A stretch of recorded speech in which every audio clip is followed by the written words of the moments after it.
Prontinho, oficialmente começando o nosso segundo dia de webinar. A gente vai estar aqui hoje falando sobre o caso clínico, suspeita de autismo. E a gente está aqui batendo papo para a galera estar entrando, tá? Se você não assistiu essa aula toda, pode estar assistindo até amanhã. Vocês vão ter essa aula disponível até amanhã, meia-noite. Corre para assistir, tá? Porque tem muito conteúdo legal. E a gente vai estar hoje discutindo e trabalhando na prática a elaboração, né?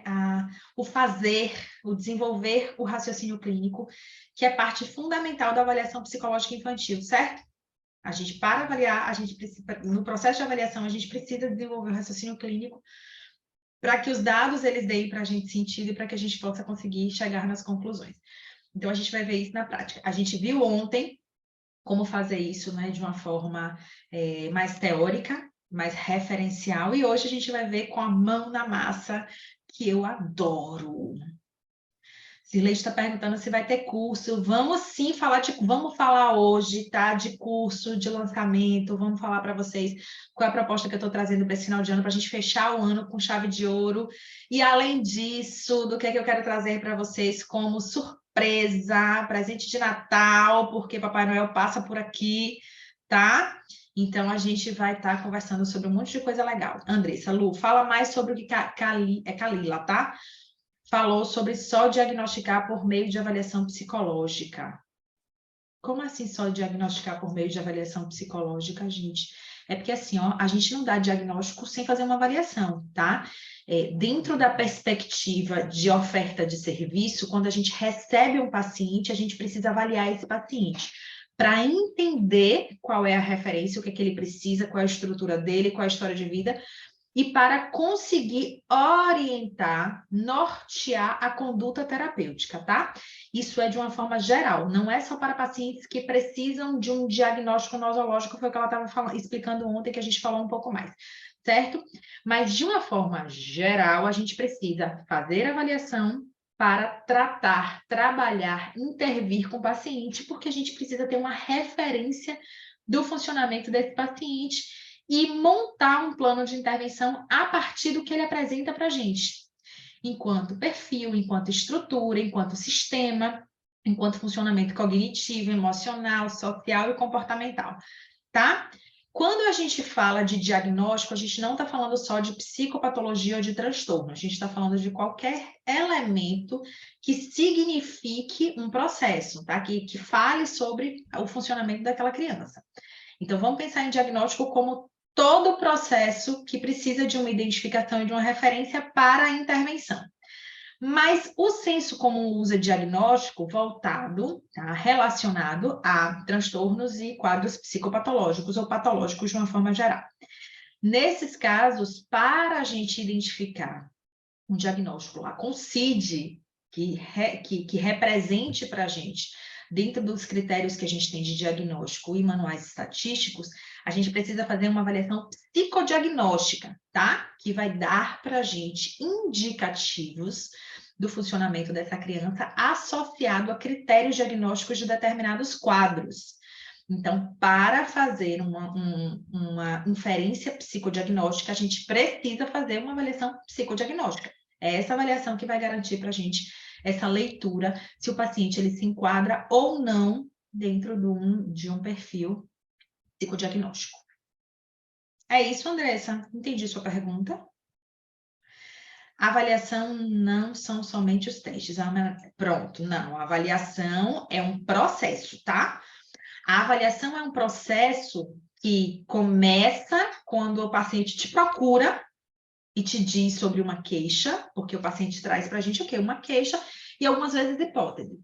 E aí a gente vai ouvir esse paciente, receber esse paciente, ouvir esse paciente e planejar as nossas intervenções em avaliação, dentro da avaliação, para coletar informação, tá? Dentro dessa coleta de informação, a gente vai identificar o funcionamento desse paciente e as necessidades de intervenção dele e a gente vai propor uma terapêutica. A gente vai dizer para o paciente o que é que ele precisa enquanto intervenção. Se ele precisa de psicoterapia, se ele precisa de um outro tipo de avaliação, se ele precisa ir para um outro tipo de profissional, certo? Então, a avaliação, ela compreende um conjunto de etapas, tá? De coleta de dados para que a gente consiga concluir algo sobre aquela queixa que está sendo trazida e a demanda do paciente, que é o que ele realmente precisa a título de intervenção. E aí tem anamnese, a gente tem que é a entrevista, né? Que pode ser anamnese ou um outro modelo de entrevista. A gente tem análise de documentos, a gente tem uso de testes, uso de recursos, observação. Tem uma série de ferramentas que garantem para a gente essa coleta de dados, certo? Então, não necessariamente o teste em si é avaliação. O teste não é avaliação, o teste é um instrumento do processo de avaliação psicológica. Poderia falar mais sobre devolutiva para pais? Deixa eu ver se... Peraí que eu pulei, tá? Tinha entendido errado, eu assisti ontem enquanto fazia... Tá vendo? A Andressa deve ter muito conteúdo, tô amando. Que bom, Andressa, fica aqui com a gente, tá? Que hoje tem mais conteúdo ainda. Poderia falar sobre devolutiva. A devolutiva, gente, é o momento em que a gente dá o feedback do processo para o sistema, aquelas pessoas que procuraram a gente, que são responsáveis por aquela criança. É o momento em que a gente apresenta o que a gente fez durante a avaliação e apresenta também o que essa criança precisa a título de prognóstico ou de indicação terapêutica, tá? Então, a importância da devolutiva é, primeiro, acolher esse sistema dentro dessa demanda ou dentro das questões que ele traz, e aí a gente precisa de uma sensibilidade muito grande no momento de devolutiva, tá? Porque esse sistema, ele traz fragilidades, vulnerabilidades, expectativas, angústias, medo, ansiedade, a gente precisa desse acolhimento. A gente informa sobre tudo que foi realizado no processo de avaliação, desde o iniciozinho até aquele momento. A gente fala sobre os dados que foram coletados, achados, que a gente chama de achados, certo? E como esses achados representam para a gente algumas respostas sobre as nossas hipóteses. E nessa conclusão, a gente indica quais são as necessidades desse paciente futuras.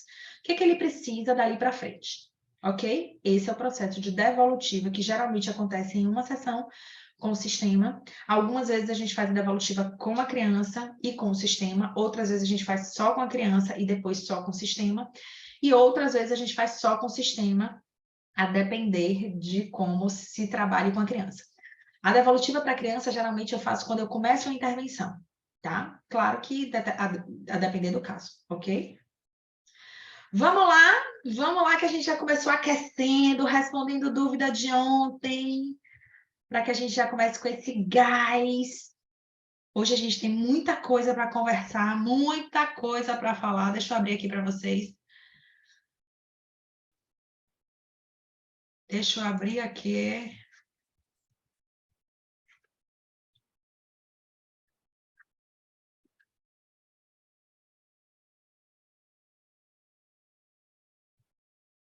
Vamos lá que está baixando os slides para a gente poder começar.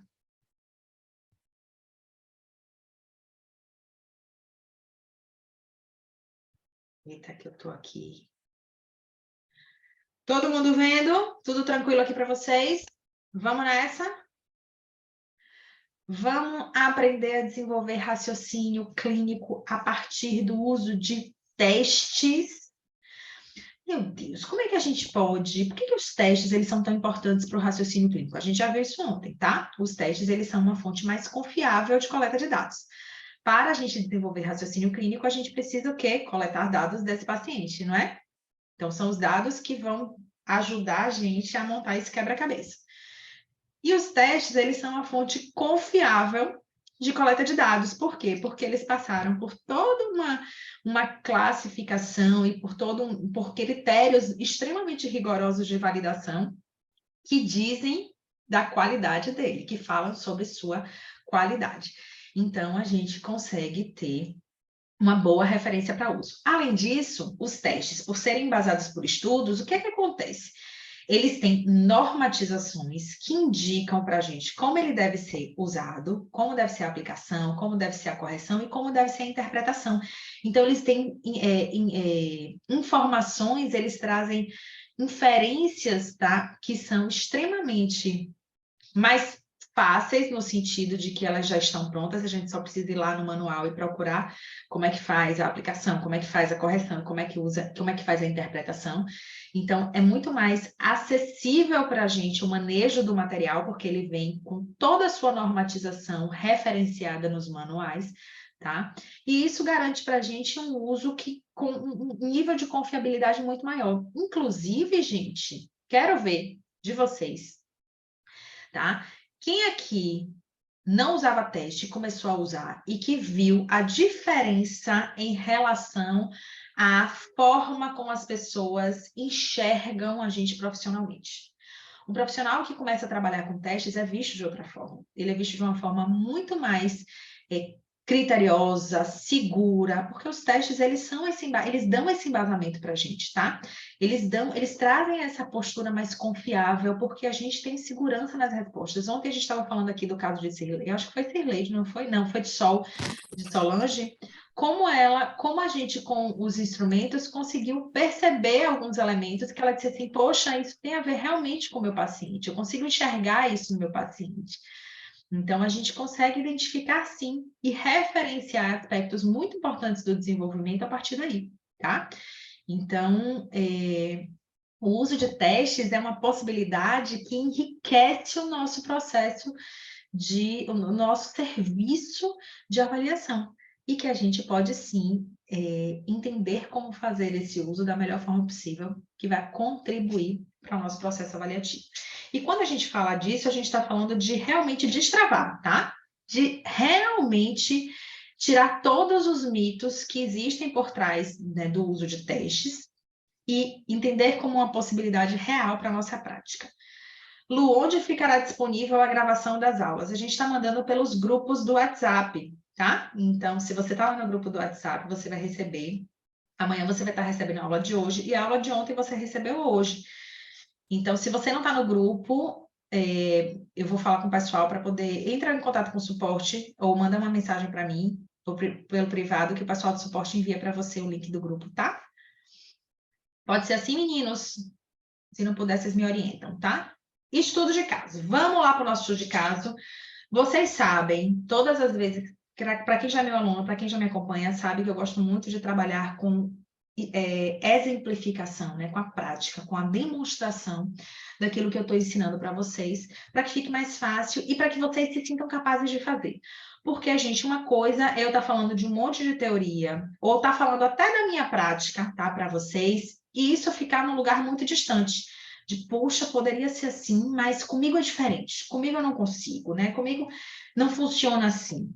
E a outra coisa é quando vocês conseguem realmente se enxergar, porque o caso faz com que a gente identifique processos que são pessoais nossos, que são da nossa atuação, tá? E a gente consegue se enxergar, a gente consegue dizer, poxa, eu conseguiria fazer isso. Eu faria desse jeito. Seria possível para mim fazer dessa forma, tá? Então, pensar num caso é trazer isso para a realidade de vocês e tornar possível a atuação de vocês, porque é isso que eu preciso, tá? Eu não preciso de gente só dizendo que a aula foi massa, não. Eu preciso de gente contribuindo com a avaliação psicológica infantil, né? Dizendo para mim, ó, Lu, tô atendendo aqui na cidade de tal lugar, se tiver paciente, manda para mim, que eu mando mesmo, tá? Eu mando mesmo.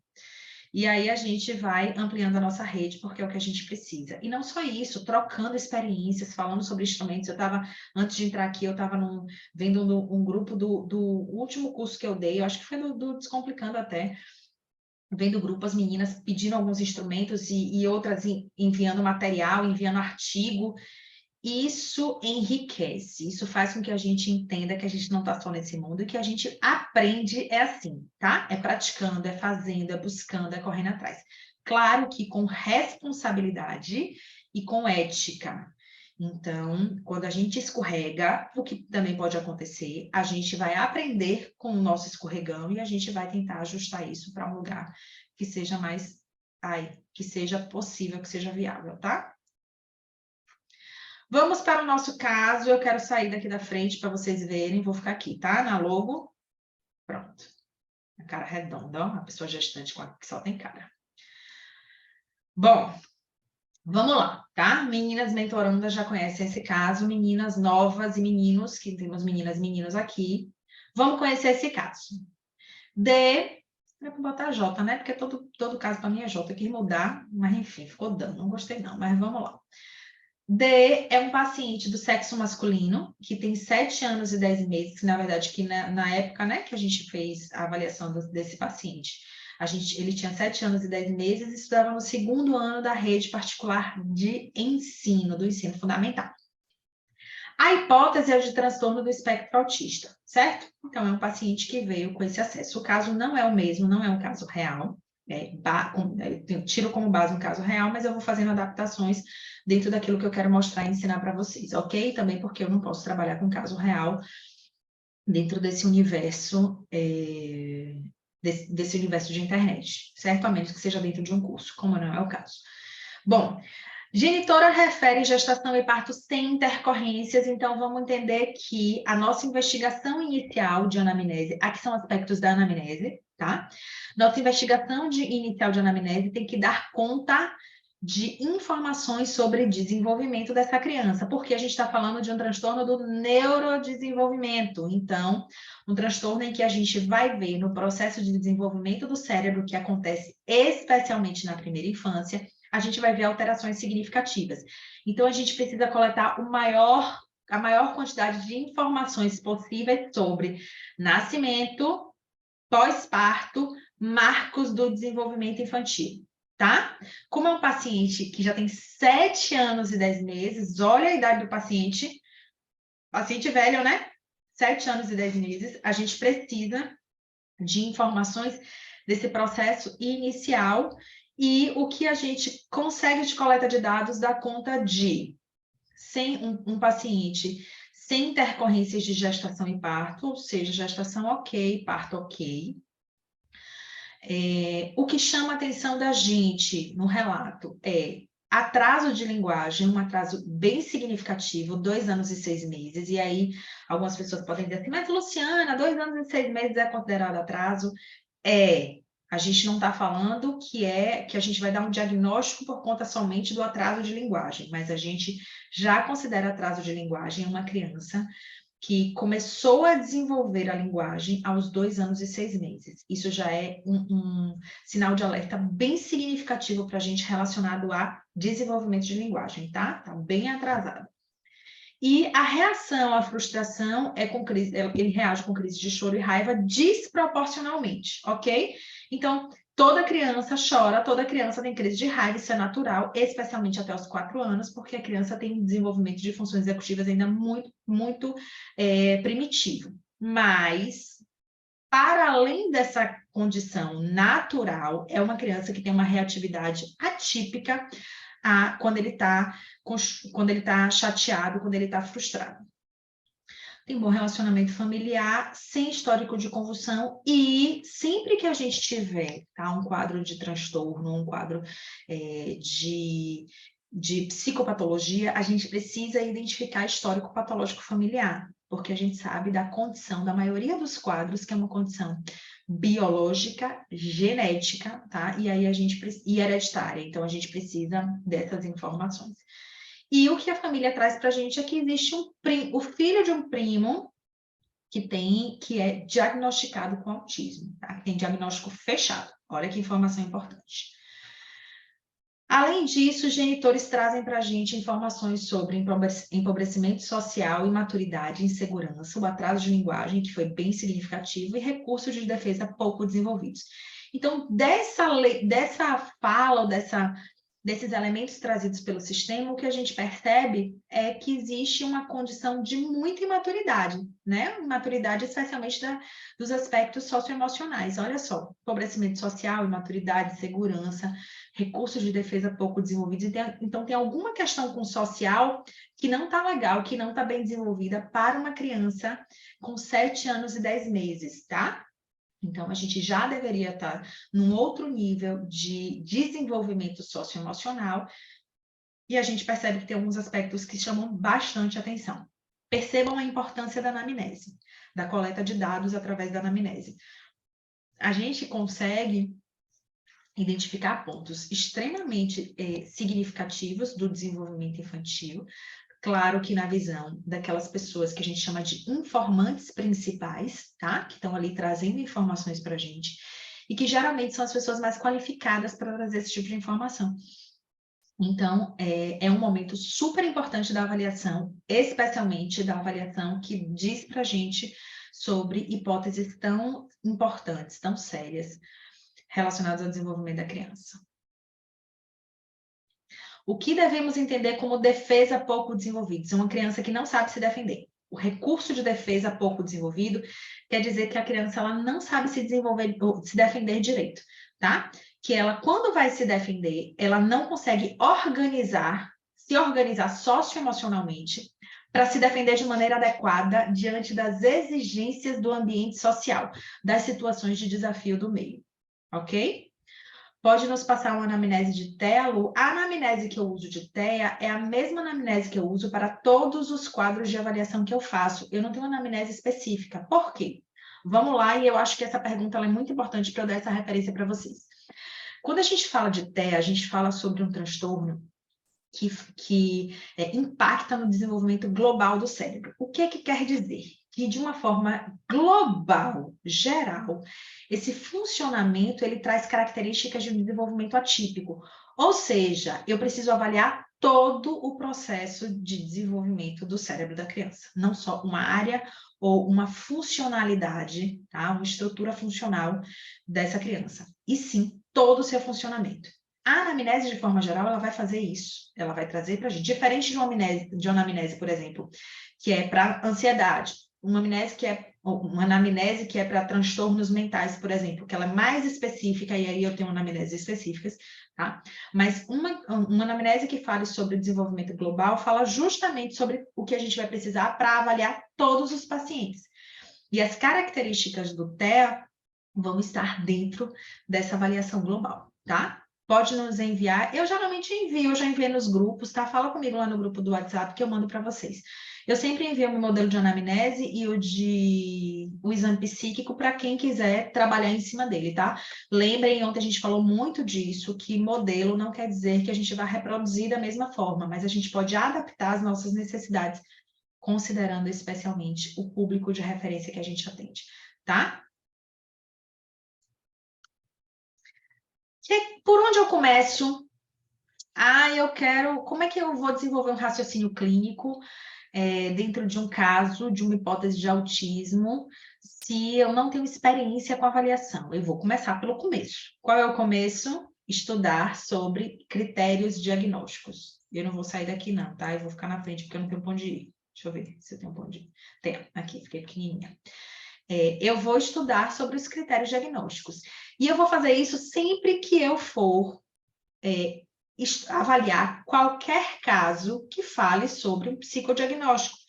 Porque todos os quadros têm critérios diagnósticos, que são os critérios diagnósticos, são as características de sinais e sintomas que são indicativos do transtorno. E a condição para que a gente considere e feche uma hipótese diagnóstica, tá? Isso são os critérios diagnósticos.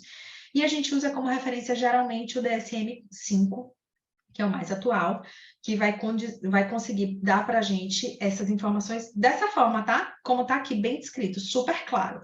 Ou seja, vai estar lá escrito categoria por categoria. Eu só preciso identificar no meu processo de avaliação quais são os instrumentos que eu posso usar para poder ter como referência esses aspectos do funcionamento que sugerem para a gente que essa criança pode ter uma hipótese confirmada de transtorno. Tá claro? Então, por onde eu começo? Estudando os critérios diagnósticos lá do DSM-5. Quando eu faço isso, eu vou conseguir ter uma visão mais clara do que buscar de informação. Porque até então eu posso estar perdida. Eu posso não conseguir perceber ou identificar alguns pontos. E os critérios diagnósticos, eles vão me dar justamente uma condição de direcionar o meu olhar. Olha só o que eu preciso buscar nesse caso, certo? Eu preciso olhar comunicação social e interação social em múltiplos contextos, então eu não posso me limitar a um contexto só. Eu preciso identificar padrões restritivos e repetitivos de comportamento, interesses ou atividades.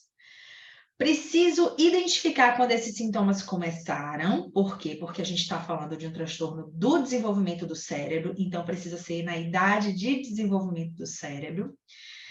Preciso identificar prejuízos funcionais ou sofrimento, porque isso é um critério diagnóstico importantíssimo para a maioria dos quadros.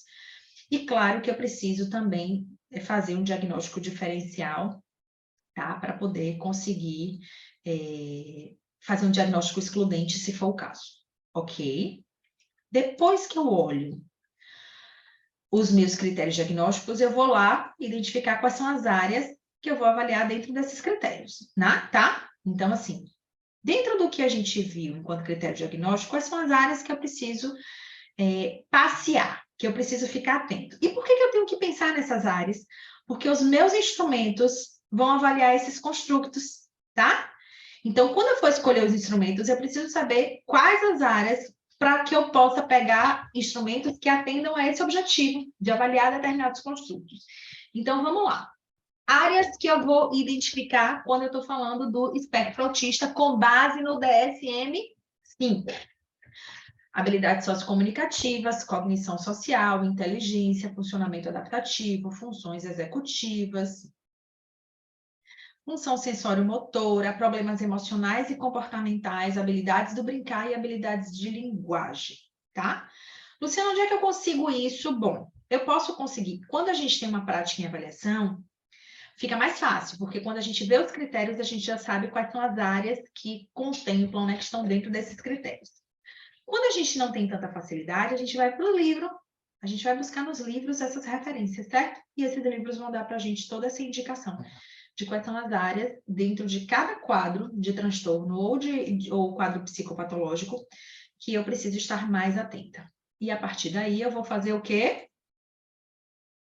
A minha seleção de instrumentos, porque a minha avaliação, para que eu consiga pensar no caso, ou seja, o raciocínio clínico, ele vem da coleta de dados, que acontece através da seleção de instrumentos. Isso ficou muito claro ontem, gente. Isso precisa ficar muito claro para vocês, tá? A minha avaliação tem uma estrutura que dá conta de coletar informações sobre o paciente para que eu possa pensar nessas informações e chegar a uma conclusão, tá? O raciocínio clínico é esse processo de pensar nas informações e concluir algo. Isso tem que estar muito claro na cabeça de vocês. E por isso, pensar nos instrumentos é tão importante. Por quê? Porque quando eu pego instrumentos que vão me dar respostas sobre isso aqui, ó, sobre essas áreas, e que vão me ajudar a entender se esse paciente ele está dentro dos critérios diagnósticos para um quadro, eu vou conseguir ser mais assertiva e ter mais confiança na minha avaliação, tá? Então, minha avaliação ela vai me dar exatamente aquilo que eu preciso enquanto respaldo de atuação técnica. Como é que a gente faz a seleção de instrumentos pensando nos critérios diagnósticos e nas áreas que precisam ser avaliadas? Dentro desse caso, a proposta de seleção de instrumentos que eu trago é de anamnese estruturada, 100% dos casos eu uso isso aqui, certo? Análise de documentos, 100% dos casos eu uso isso aqui. Nesse caso, como a gente está falando de um transtorno do neurodesenvolvimento, a gente vai buscar a caderneta de saúde do paciente, que é aquela quando ele sai da maternidade. Ah, Luciana, mas os pais já disseram que está tudo bem, que a criança não teve problema nenhum para nascer, que o pós-parto foi ótimo, que foi para casa com 2 dias, que não teve... Tá, mas vamos ver lá na caderneta, por exemplo, o Apgar dessa criança, que às vezes a família ela pode não entender nem o que é Apgar, não saber nem o que é Apgar, e não ter essa referência, né, informativa para dar para a gente. Vamos também procurar saber a curva de crescimento dela, então, que é acompanhada até essa criança, né, quando essa criança nasce, até ela estar um pouquinho mais velha. Todas as vezes que a gente vai no pediatra, a gente leva a caderneta e ele vai marcando lá a curva de crescimento para a gente ver como é que está o desenvolvimento dessa criança de uma forma geral, fisiologicamente falando. Vamos acompanhar também as anotações, se tem algo importante que é significativo, se teve alguma intercorrência que não foi descrita ou que não foi tão tão importante e que por isso os pais não trouxeram na anamnese. Então, vamos ver todos os detalhes relacionados a esse processo inicial. Além disso, é uma criança com atraso de linguagem. O que foi feito nos anos iniciais? É uma criança que foi para fonoaudiólogo? É uma criança que teve uma estimulação específica técnica? Tá? É uma criança que o pediatra encaminhou para algum profissional específico? Vamos entender o que esses profissionais eles referenciaram em relação ao caso.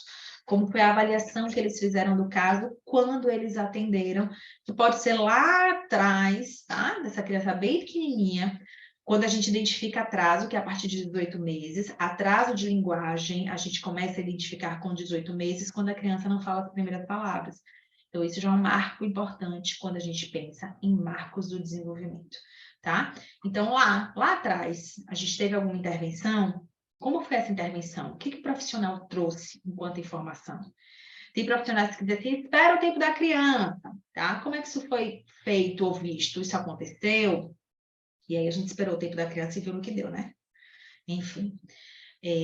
Então, a análise do documento é uma parte muito importante. E aí, depois, a gente vai para a formalização dos nossos instrumentos de uso com esse sistema e com essa criança, tá? Dúvidas até aqui?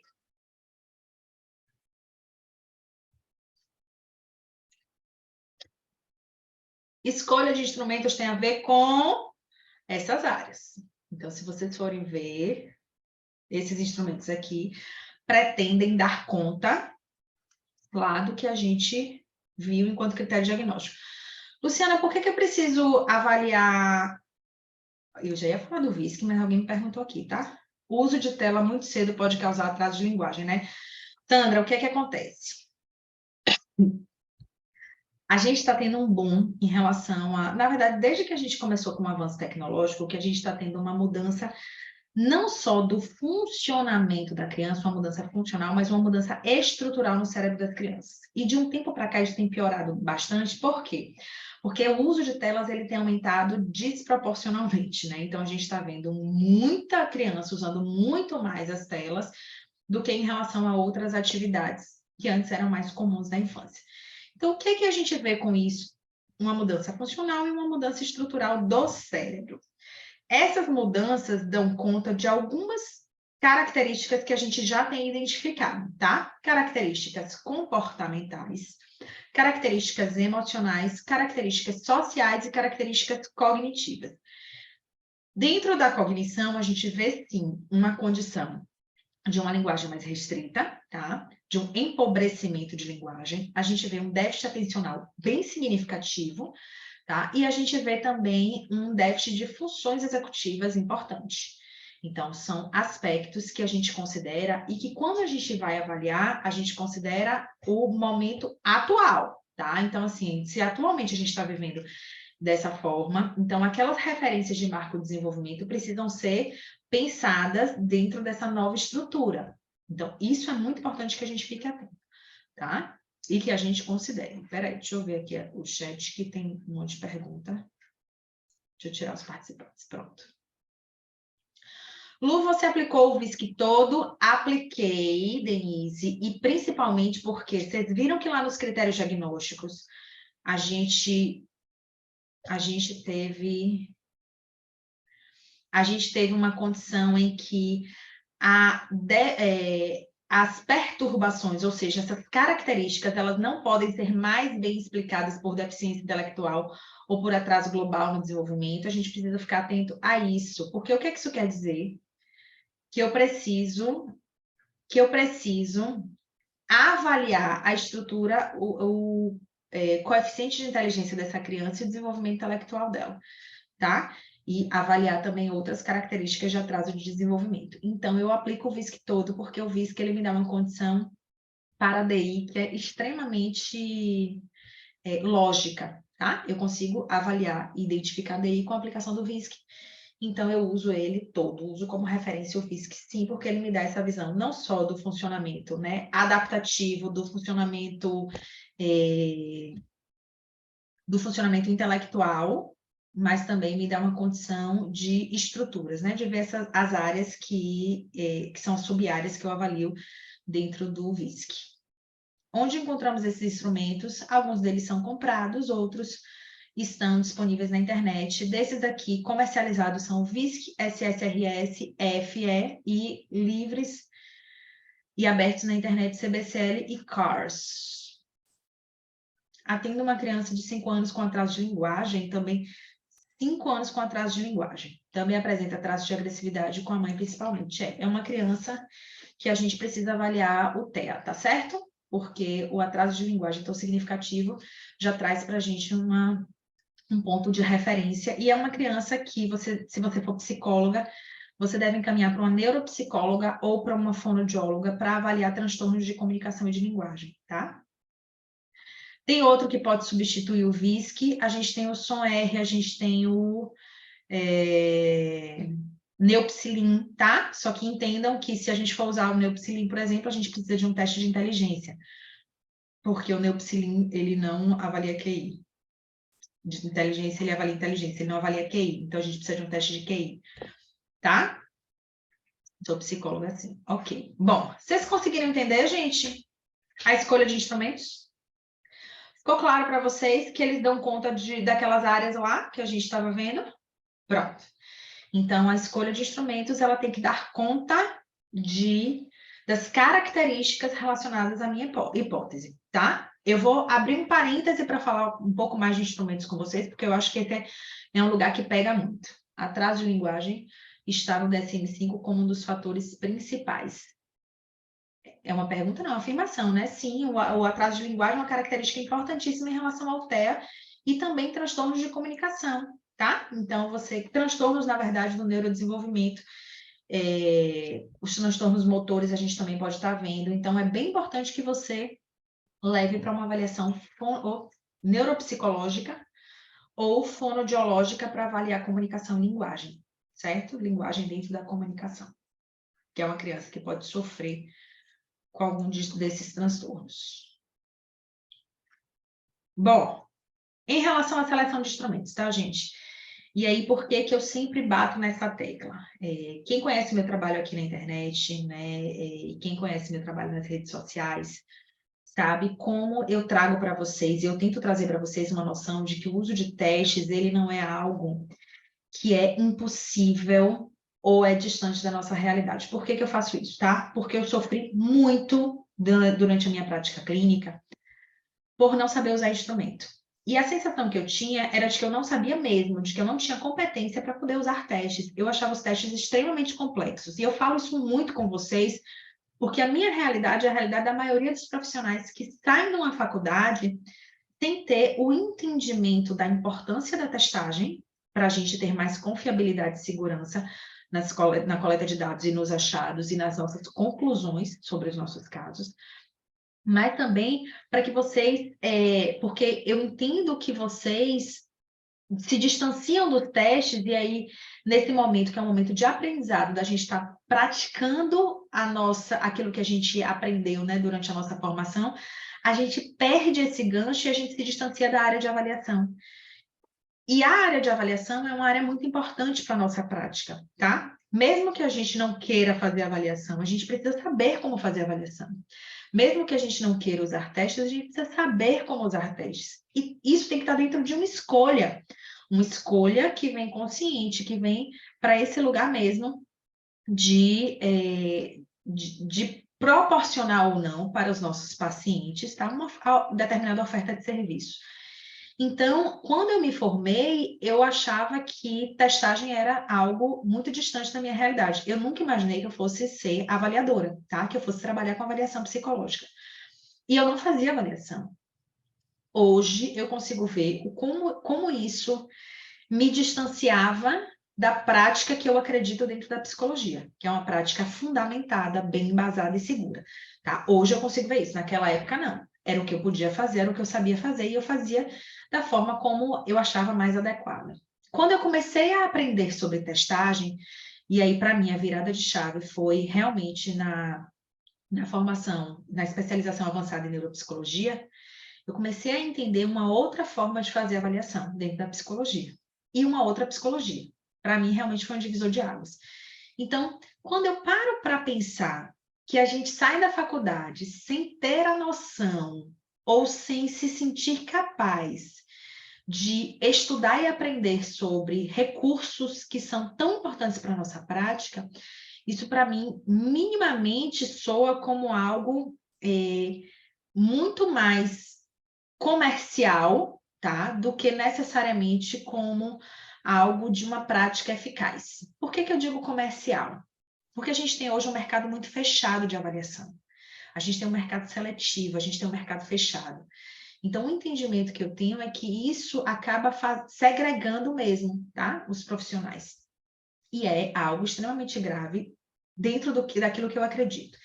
Então, hoje, quando eu falo com vocês sobre instrumentos, eu tento trazer de uma forma muito leve e muito natural, e quem já fez aula aqui comigo, quem já me acompanhou dentro desse trabalho, sabe como eu tento sempre tirar o peso dos instrumentos. Isso não quer dizer tirar a responsabilidade da gente no uso de instrumentos, mas tirar a noção de que a gente não pode aplicar, que a gente não vai saber corrigir, tá?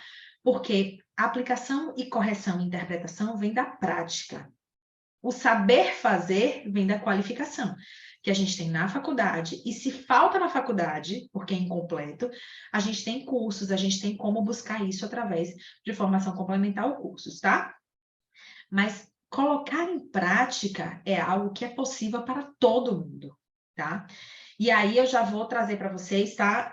Eu fiz um curso, eu já fiz alguns cursos dentro de avaliação psicológica, e eu fiz o Descomplicando um, que foi ensinando 2 testes. O SSRS, que está aqui, como a avaliação emocional e social, e qual foi o outro, gente? O Denver 2. E assim, eu fiz muito despretensiosamente, querendo trazer mesmo, passar para vocês essa informação sobre como usar esses instrumentos, que são instrumentos extremamente utilizáveis dentro de baterias muito comuns, não só para avaliação de autismo, mas o SSRS eu uso para quase todos os casos que eu atendo que estão dentro dessa faixa etária, por exemplo, dentro da avaliação inicial eu uso o SSRS. E aí, eu fiz o Descomplicando 1, e assim, o retorno que eu tive de vocês foi um retorno incrível, principalmente de demanda, tá? E aí, como é que eu me estruturei para dar conta disso e para poder contribuir com essa formação complementar de vocês, abrindo o Descomplicando 2, pensando em lançar para vocês o Descomplicando 2. E aqui eu já trago um teste que eu vou estar falando no Descomplicando 2, que vai ser o teste que a gente vai lançar hoje, em condição especial para quem está aqui comigo, tá? E a partir de amanhã para a galera toda que tiver interesse em estar com a gente aprendendo sobre testes. Eu quero falar para vocês sobre 2 dos testes que eu mais uso para avaliação de autismo. Eu quero ensinar para vocês. Por que avaliação de autismo? Porque é uma avaliação que deixa a gente com muito medo, que faz a gente ficar com muito receio de identificar sinais e sintomas clínicos, e esses 2 instrumentos, eles são, para mim, são os mais importantes ou mais usuais dentro da minha prática, tá? Que são a CARS, a escala CARS, que é uma escala que eu gosto muito, que está aberta, disponível na internet, e a SRS-2, que é uma escala de responsividade social. As 2 avaliam sinais e sintomas clínicos de autismo. Então, o meu Descomplicando 2 vem aí, tá? Que vai ser para fechar com chave de ouro esse ano. E no Descomplicando 2, a gente vai aprender sobre essas 2 ferramentas para avaliar sinais e sintomas de autismo dentro de uma avaliação clínica, tá? Considerando gravidade. Para mim, qual é o diferencial dessas 2 escalas? Elas dão para a gente informações sobre o funcionamento dentro dessas características autísticas, com a informação de severidade, tá? E com isso, a gente pode planejar as nossas intervenções, porque o grau de severidade do autismo fala sobre como nós vamos intervir com esse paciente. Então, elas são escalas bem completas que conseguem para a gente dar essa referência de uma forma muito sólida, tá? Extremamente bem validadas. A CARS é uma escala que está aberta, disponível na internet. A SRS-2 é uma escala que é comercializada, tá? Mas não é uma escala cara, uma escala que custa em torno de 350, 400 reais. Então, são 2 instrumentos possíveis. A SRS-2, ela é usada com crianças a partir de 2 anos até adultos, então eu gosto dela porque ela me dá essa condição de avaliação mais ampla. E são 2 instrumentos que eu uso nas minhas baterias, né? Eu geralmente escolho um, priorizo um para usar. E quando eu tenho dúvidas, eu uso os 2, tá? São as escalas que eu mais uso e que eu mais gosto. Então, o Descomplicando 2 vem aí para a gente poder, nesse ano, ainda aprender sobre 2 instrumentos de avaliação de autismo. E claro, para quem estava no Descomplicando 1, sabe como é que funcionava, tá? Como é que a gente faz no Descomplicando? A gente tem uma aula ao vivo, que é para ensinar para vocês aplicar, corrigir, interpretar e laudar, tá? Usando esses instrumentos. Então, a gente tem uma aula ao vivo para isso, que é o Mão na Massa Total. E vocês vão ter aulas gravadas sobre uso de testes, importância de testes, como avaliar as áreas do desenvolvimento infantil, cognitivo, comportamental, emocional, social, tá? Então, a gente vai estar trazendo para vocês um embasamento teórico nas aulas gravadas, e a gente vai estar também falando ao vivo sobre o uso dessas 2 escalas para avaliação de autismo, para quem quer começar a avaliar crianças com transtornos do neurodesenvolvimento. E claro que a gente sabe, né, que o autismo é um dos transtornos que mais impactam a gente em relação à estrutura de avaliação, porque a gente precisa dessa qualificação, desse entendimento sobre o espectro, e também de instrumentalização. Então, vem Descomplicando 2 para vocês. Vamos ficar aqui até o final comigo, para eu poder falar mais sobre o curso, lançar ele para vocês, tá? Com as ofertas que a gente tem para fazer. A gente vai ter bônus incríveis junto com o curso, com Descomplicando 2. Ele vai acontecer no dia 17, ou seja, daqui a 2 semanas, está bem pertinho. A gente vai correr para poder se inscrever nesse curso, porque daqui a pouco está aí batendo na porta, tá?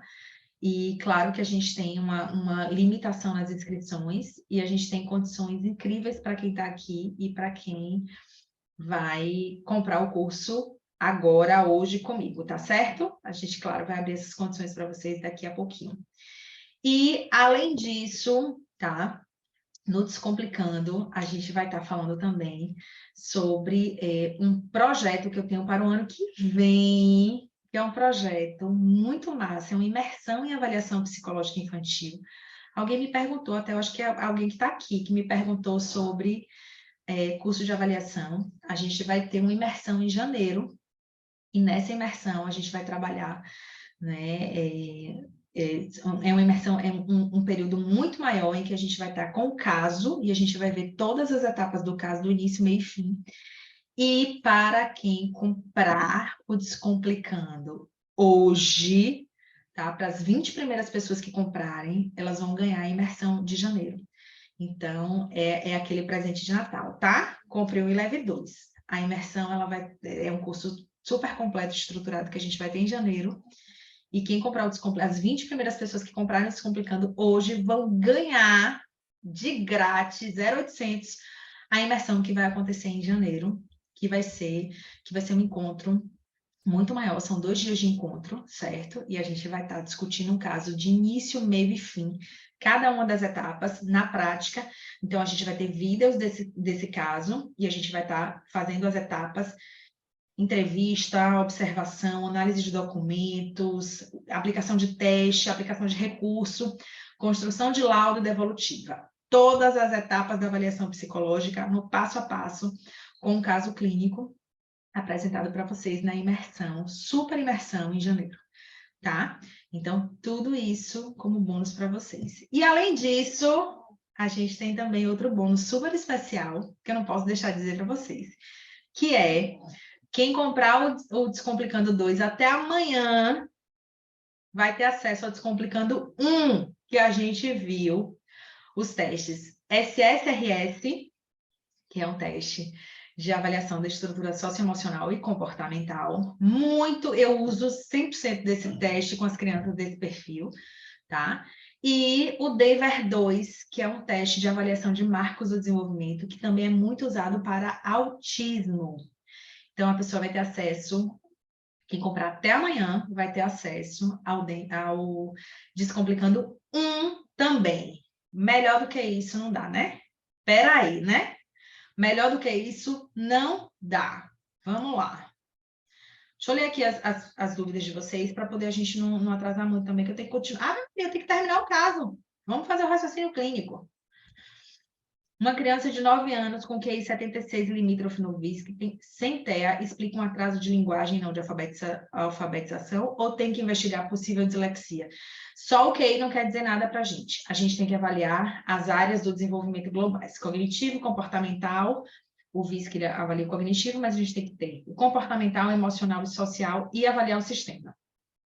A gente só consegue refinar hipóteses quando a gente tem esse olhar multi, tá? Então, só uma referência de QI não quer dizer necessariamente que essa criança tem um problema de comunicação ou um transtorno de aprendizagem, por exemplo, né, como uma dislexia ou outro quadro dentro de um transtorno de aprendizagem. A gente precisa identificar outras áreas do desenvolvimento para poder conseguir desenvolver raciocínio clínico. Essas informações, elas acabam sendo muito, muito pequenas para a gente pensar o caso, tá, Vanessa? Aí, se você quiser trazer mais informações, eu acho que vai ser bem rico para a gente discutir isso. Protea R pode ser incluso nessa bateria. Adoro o Protea R, tá? Inclusive, gente, esses 2 testes que eu trouxe para vocês, eles não são restritos para psicólogo, outros profissionais podem usar, como o Protea R. Ele é um teste também que avalia autismo, e se a gente for colocar ele, a gente pode usar ele com a CARS, tá? Mas a gente não precisa necessariamente usar as 2 baterias, ou os 2 testes, tá? A gente pode usar o Protea R ao invés da escala CARS, ou usar a escala CARS como escolha prioritária para avaliação de sinais e sintomas clínicos do autismo. SRS2 avalia qual área? É a escala de responsividade social, tá? Ela fala sobre... Ela avalia áreas, sinais clínicos de autismo. Deixa eu ver para vocês, deixa eu ver se eu tenho aqui as áreas específicas da SRS2. Não, avalia sintomas de autismo e classifica como leve, moderado e severo. É um teste que tem 4 formulários, a gente pode aplicar com crianças, adolescente, adulto, e dá para a gente essa noção, tá? E ele avalia as áreas que são sintomas clínicos do autismo, certo? Eu vou tá descrevendo melhor, Mi, para vocês lá no site. Então, dá uma olhada lá no site que vocês vão ver melhor o que cada escala avalia, como é que elas organizam, como é que são organizadas, qual é a faixa etária que elas atendem, tá? Vocês vão conseguir entender melhor sobre os testes. Quando mesmo com todas as baterias há uma incerteza de fechar o diagnóstico, o que eu recomendo, Valesca, se eu não tenho segurança em relação a esse paciente atender os critérios diagnósticos, eu vou buscar ter segurança. Como? Eu faço uma intervenção, um período de intervenção com estimulação específica, e eu reavalio esse paciente num período X determinado, que pode ser entre 6 meses a 1 ano, para identificar qual foi a resposta dele após intervenção, tá? Então, classicamente, eu faço isso. Se um paciente ele não atende a todos os critérios, ou eu não estou segura das respostas dele em relação a esse encaixe, a esse entendimento dele se encaixar nos critérios diagnósticos, eu vou fazer um plano de intervenção para ele num período X, tá? Que aí depende do que eu preciso enquanto tempo para poder identificar, com estimulação específica, e a partir daí eu vou reavaliar o paciente para ver qual foi a qualidade de resposta. O que a gente entende, tá? Clinicamente. Um paciente com transtorno, ele tem um nível de resposta pouco qualificada. Um paciente sem transtorno, ele tem uma resposta mais qualificada que entra no padrão típico, tá? Então, a gente consegue fazer essa inferência a partir da reavaliação. Irá entrar no curso que já temos, digo lá no mesmo do Hotmart? Não, Adri.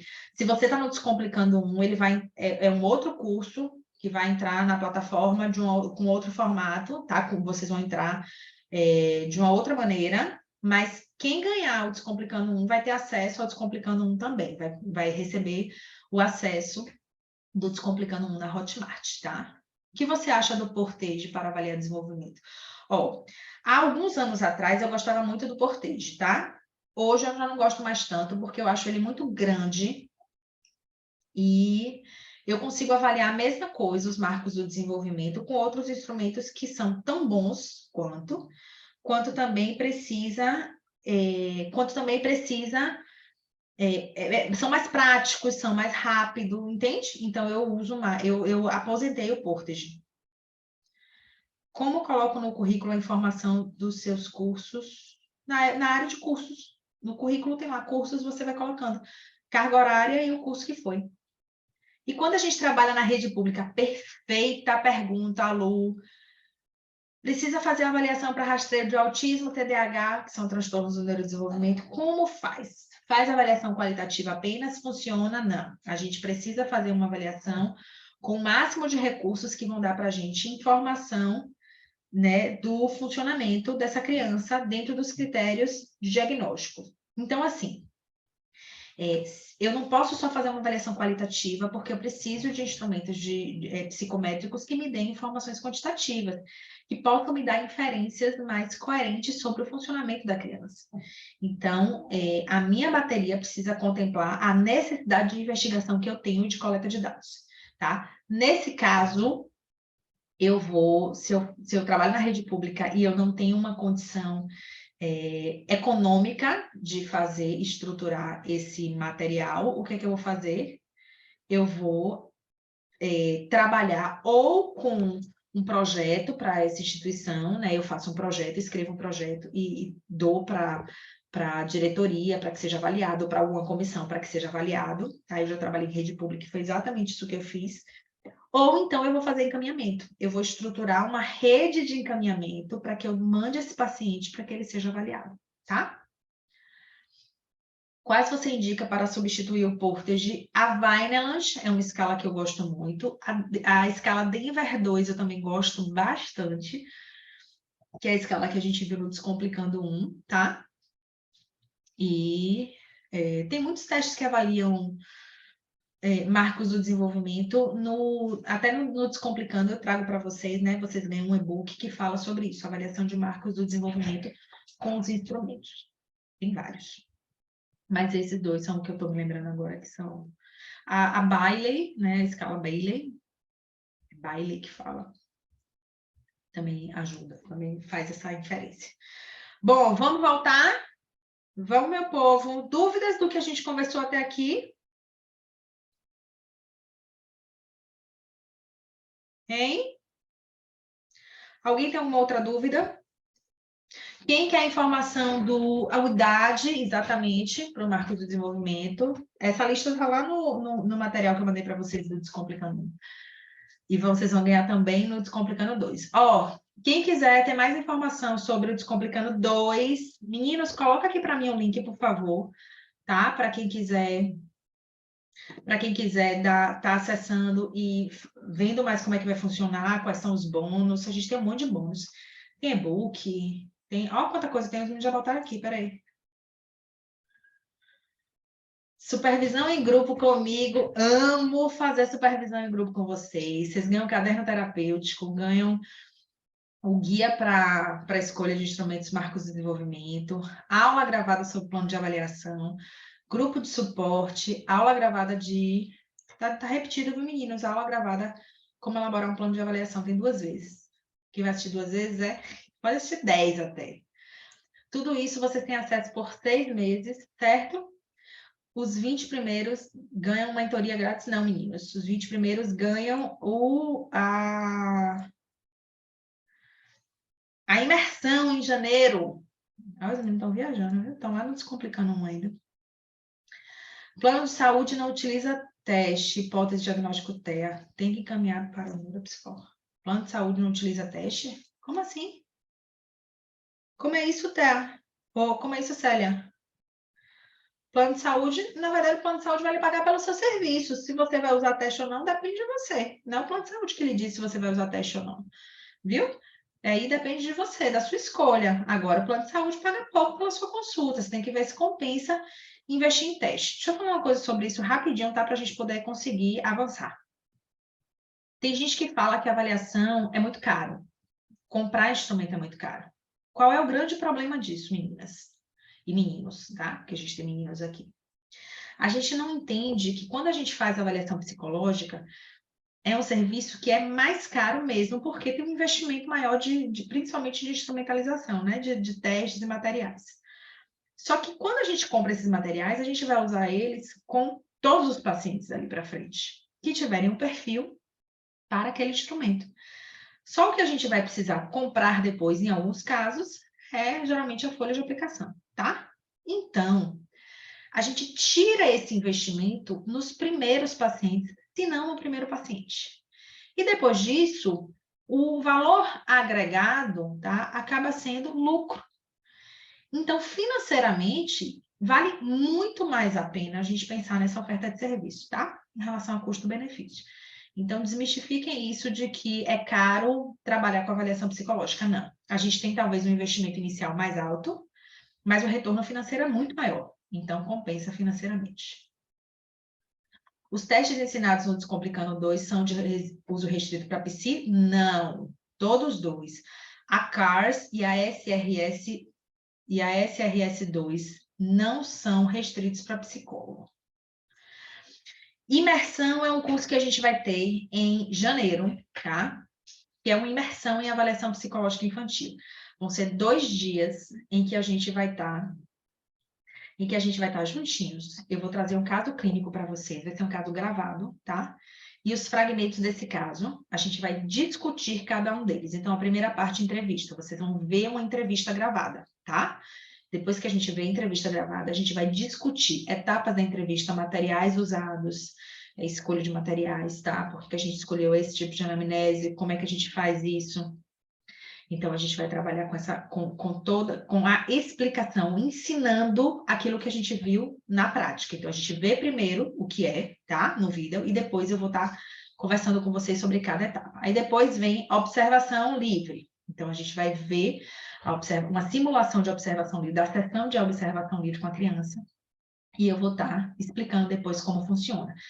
Como é que a gente disponibiliza os recursos, quais são os recursos escolhidos, considerando faixa etária e hipóteses, tá?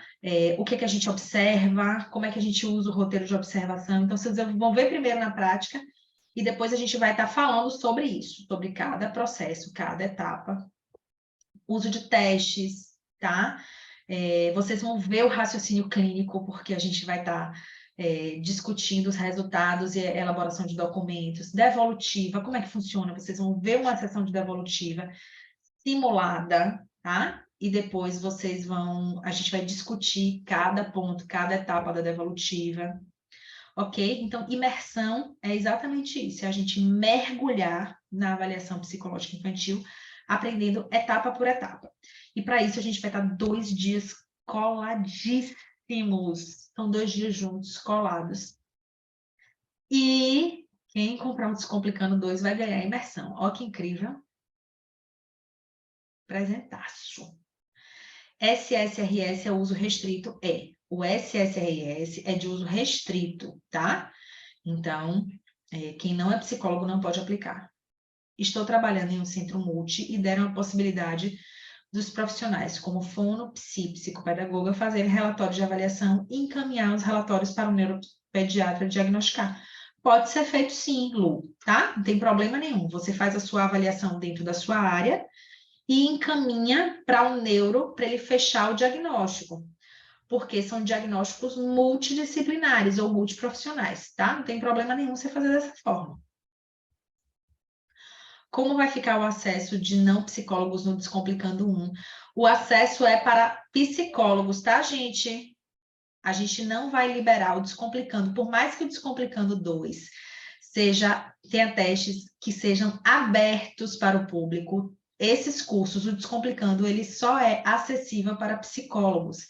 Então, lembrem, quem já foi do Descomplicando 1 sabe que a gente vai solicitar documentação comprovatória de que vocês são psicólogos, ou diploma, ou carteira de CRP, para quem é estudante, a grade curricular, tá? Então, só pode comprar esse curso quem é psicólogo para participar. Ah, mas o teste não é restrito para psicólogo, mesmo assim. Primeiro que o psicólogo ele pode usar, Então, o curso é para psicólogos, ele pode usar os instrumentos, tá? Quer dizer que ele não é restrito, que outros profissionais também podem usar, principalmente dentro de uma equipe multi, tá? E o que a gente precisa entender é o que isso causa enquanto transformação na nossa vida.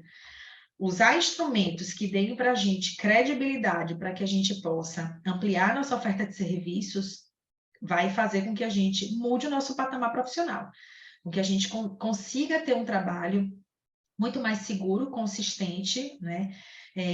Criterioso e atender a uma demanda que é emergente, que é gritante do mercado, que é de avaliação psicológica, ok?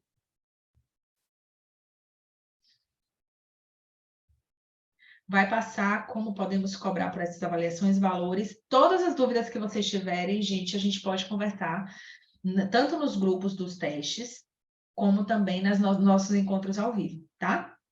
Cobrar, a gente cobra da mesma forma. A diferença de valor vai depender da região que a gente atende, do mercado, né, do valor cobrado pelo mercado, mas eu posso orientar vocês em relação a isso, sim, a como fazer esse estudo de mercado. Descomplicando 2 acontecerá em um dia? Sim, acontecerá de manhã, por quê? Qual é a diferença do Descomplicando 1 para o Descomplicando 2?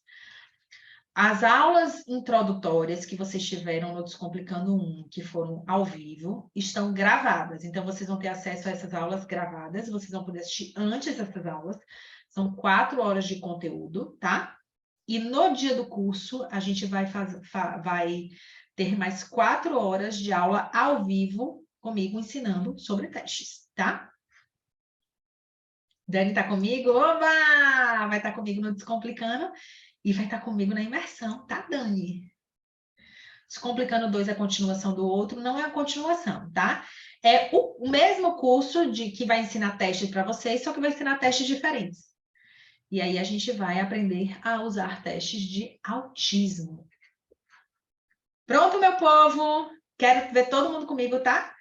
Quero ver todo mundo comigo no Descomplicando 2, dia 17, das 9 às 1, às 13. 9, 10, 11, 12, 13 é 1. Deixa eu ver se tá aqui, tá errado. Tá 9 às 12, viu, meninos? É 9 às 1. Acaba 1 da tarde. Conserta lá para mandar para o pessoal. Bom, vamos nessa? Vamos aprender o nosso raciocínio clínico na prática, que a gente vai ver também no Descomplicando. E tudo que eu for falar, eu vou estar explicando para vocês sobre raciocínio clínico. Primeiro, a gente descreve os resultados, tá? Vocês viram ontem, e eu expliquei isso ontem para vocês, que a descrição dos resultados vai auxiliar na construção do raciocínio clínico. Por quê? Porque eu preciso ver esses resultados. Para que eu entenda eles e para que eu associe eles, diga qual tem relação com qual. Eu preciso ver esses resultados. E isso tem que estar descrito para mim da forma mais clara. Existe uma exigência de elaboração de documentos de que eu faça isso de forma tabelada? Não. Eu, Luciana, faço assim porque eu acho mais fácil. E se vocês quiserem fazer de outra forma, não tem problema nenhum, vocês têm autonomia para isso, tá? O que é importante? Que vocês entendam que os resultados que estão na tabela vão ser descritos de forma mais literal depois, ok? Então, primeiro a gente coloca os instrumentos que a gente usou. CBCL, CARS, AEFE, SSRS e escala VISC, tá? Nessas escalas, nesses materiais, o que é que a gente viu? A gente teve scores que direcionaram a gente para um resultado interpretativo. Então, a gente tem o instrumento, o que ele avalia e o resultado dele com a interpretação. É isso aqui que a gente vai usar para poder pensar no caso, tá? Vamos lá. Então, a gente tem aqui da CBCL, da CAR, da FE. Depois, a gente tem da SSRS, que é uma escala, foi uma escala que eu apliquei com a criança, com os pais e com os professores, tá? E me deu índices das áreas que ela avalia, que são áreas relacionadas ao socioemocional. Os resultados do VISC, que estão aqui, as escalas e o gráficozinho para a gente ver o que é que está dentro da média, o que é que está abaixo da média, o que é que está acima. E aí a gente vem para a descrição dos nossos resultados. Vamos lá? O que é que a gente tem de achado? O que é que esses resultados dizem para a gente? Luciana, eu coloco tudo? Não, eu coloco aquilo que é importante relacionado à minha hipótese. Lá aquelas características das hipóteses, lembra? Pronto, são aquelas características que eu vou descrever aqui. Se a criança ela apresenta ou não apresenta, a partir da interpretação desses instrumentos que eu usei, certo? Então, é essa leitura e é essa a forma como eu vou estruturar os meus resultados. Então, o que a CBCL me diz? Que é uma criança que apresenta um comprometimento em relação a aspectos de ansiedade e depressão, ou seja, ansioso, deprimido, problemas com contato social e problemas com a atenção. Esses são os 3 pontos mais significativos de comprometimento da CBCL, tá? Que foi uma escala aplicada com os pais. A escala CARS, que é a escala que a gente vai aprender no Descomplicando 2, tá? A escala CARS, ela me diz sobre um padrão atípico com características do transtorno autista. E os itens de maior comprometimento foram resposta emocional, uso da audição, medo e nervosismo. O que é que isso me fala? Aí a gente vai pensando, tá? O que é que isso quer me dizer? A gente vê uma confirmação do padrão emocional, ó, ansiedade e depressão aqui, que na verdade está relacionado com ansiedade e a oscilação de humor, tá? Que é uma resposta emocional. E o medo e o nervosismo, como lembra que a gente viu lá na anamnese uma desproporcionalidade de quando a criança está frustrada? Olha o que a gente vê aqui também. Olha como a gente confirma a informação da anamnese, tá? O uso da audição, e aí quando vocês estudarem a CARS, vocês vão ver que isso tem a ver com hipersensibilidade auditiva, também está lá dentro das características que a gente tem que identificar, não é? Então, vamos prestar atenção que a gente está, ó, vendo essas características nas escalas, certo? A FE mostra alguns comprometimentos em relação à comunicação, regras, liderança e integração, mas nada muito significativo do nível sistêmico. Então, não é um sistema muito desestruturado dentro do esperado, né? Ou do que a gente pode entender como típico ou atípico, mas existem sim alguns processos que precisam tanto de um olhar mais claro, quanto também de intervenção, certo? E o SSRS, olha o que traz para a gente, aí eu trouxe esse resultado desse SSRS para vocês verem como funciona o raciocínio clínico mesmo. Primeiro, a gente tem a aplicação com a criança que diz para a gente um resultado com percentil 30, com um repertório médio inferior de habilidades sociais. Então, quando a gente avalia aqui, ó, habilidades sociais da criança, empatia, afetividade, responsabilidade, autocontrole, civilidade e assertividade, a gente vê, ó, a gente só vê autocontrole e civilidade como uma autoavaliação positiva. O restante a gente está abaixo da média, certo? Prestem atenção nisso.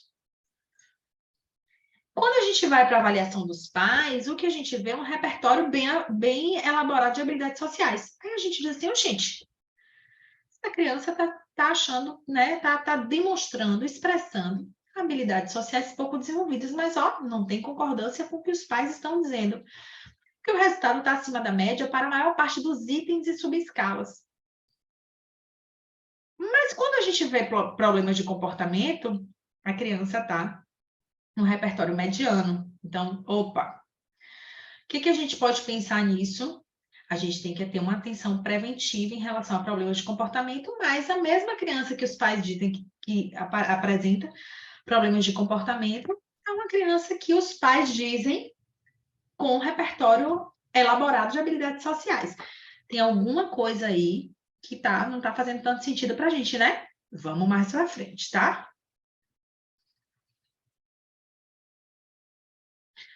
Aí a gente vai para a avaliação de professor.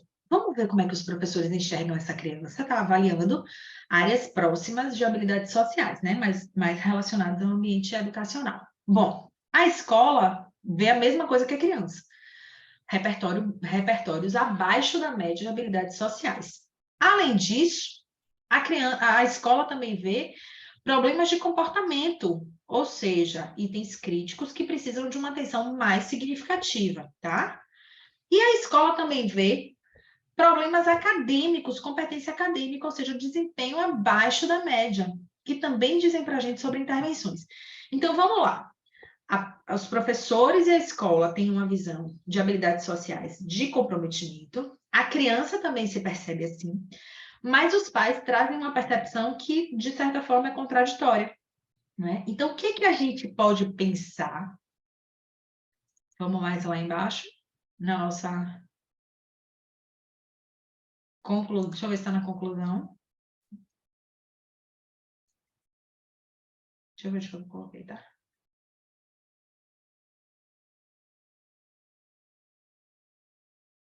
Ah, eu não cheguei a descrever para vocês, não. Eu ia colocar aqui, não tá, é porque no relatório está exatamente assim, tá?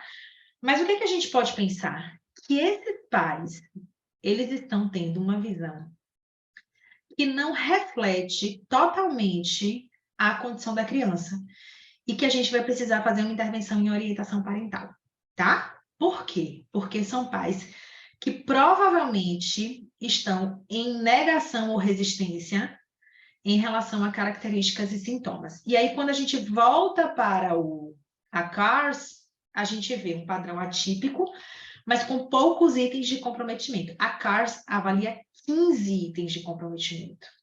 E a gente só teve 3 considerados críticos. Então, a gente entende que, por mais que esses 3 estejam críticos e que os outros estejam com scores significativos, esses pais, eles podem estar camuflando sinais e sintomas por uma questão pessoal, de resistência, de dificuldade de lidar com isso. E aí a gente vai para a anamnese. Como é que esses pais falaram sobre o autismo? O que, que eles trouxeram para a gente? Eles trouxeram essa resistência? Eles falaram de uma forma preocupante, né, que realmente demonstraram isso para a gente confirmar esses dados, para a gente confrontar essas informações, tá? Isso é raciocínio clínico, tá? A gente vai confrontando uma informação com outra, até chegar num consenso em relação ao funcionamento do indivíduo. Então, a gente vê que tem questões bem importantes da área de comportamento e habilidades sociais, né? Aí a gente vai para o VISC. O VISC diz para a gente de resultados, tá? Bons, dentro da média. A gente vê índice de memória operacional abaixo da média, que é um mais significativo, mas o restante está dentro do que a gente espera para a média ou acima da média, então nada no nível cognitivo que chame atenção ou que justifique o déficit, ó, o comprometimento acadêmico. Tá vendo aqui que a gente tem um comprometimento acadêmico? Mas o VISC mostra para a gente que o funcionamento dessa criança está dentro de um padrão típico, então a gente não precisa relacionar isso com o desenvolvimento do cérebro dela. O que leva a gente para a mesma hipótese inicial de que esse déficit acadêmico, esse comprometimento acadêmico, pode ter a ver com a adaptação ao ambiente, questões socioemocionais de experiências escolares, mais do que do processo do desenvolvimento cognitivo desse paciente. Entenderam o que é pensar no caso? A gente vai buscando respostas. A gente vai tendo perguntas e buscando respostas. Por que isso daqui deu baixo? É porque a criança tem um déficit cognitivo? Não. É porque provavelmente a criança está tendo um impacto no desempenho acadêmico devido às condições socioemocionais e ambientais. A vivência e a experiência dela na escola, tá? E aí a gente vai para a avaliação qualitativa, que é a avaliação de todo o processo da aplicação de instrumentos, de observação, uso de recursos, o que é que foi dito, o que é que foi percebido, né? Como é que essa criança se expressou dentro desse contexto. E dentro disso, o que é que a gente vê? A gente vê déficit significativo de comunicação, com comprometimento de interação social. Então, o nível de interação social não foi satisfatório. A gente vê presença de estereotipia, então isso fica claro na expressão da criança comportamental dentro do setting terapêutico e também nos dados coletados, né, através de análise de documentos e anamnese, com atividades repetitivas. A gente vê alterações sensoriais, então isso ficou muito claro, né, quando a gente começa a perceber a criança resistente a barulhos, a gente vai lá e diz, poxa, olha lá na CARS, deu que ela tem uma alteração, uma hipersensibilidade a sons, e a gente vê alterações sensoriais, quando a gente está fazendo dinâmicas com essa criança, ela é mais resistente a alguns processos que envolvem ou incluem, né, sons muito altos ou sons que são considerados barulhos, que são desorganizados, desorganizam ela. Rigidez cognitiva, então a forma de brincar mostra a rigidez, os testes trazem para a gente essa rigidez cognitiva, e ansiedade. Além disso, a gente consegue perceber também na avaliação qualitativa o comportamento infantilizado, dispersão, tá? Que pode justificar para a gente aí o índice de memória operacional baixo, dificuldade de regulação de emoções, de organização de ideias para comunicar algo. Então, olha o processo de comunicação como está bem implicado. Além disso, para entender certos comandos e também na pragmática. Então, olha os déficits de comunicação bem importantes, significativos, tá? E que podem estar comprometendo a vivência escolar dessa criança. Então, o desempenho escolar pode estar sendo também comprometido por conta da dificuldade de comunicação dela. Em se tratando do aspecto acadêmico, vamos lá. O que é que a escola traz para a gente? Demonstrou avanço cognitivo, então a gente vê que é uma criança que não demonstra aspectos de comprometimento das funções cognitivas, de uma forma geral. Dificuldade de comunicação e, no último ano de aula presencial, traços de agressividade. Olha que interessante, aula presencial, agressividade, tá? Então, mostra que o contato e a relação provocou nele respostas agressivas. Não há relatório referente ao ano letivo de 2020, isso foi feito em 2021, tá? Que foi um ano de aulas online e sem histórico de repetências. Dúvidas?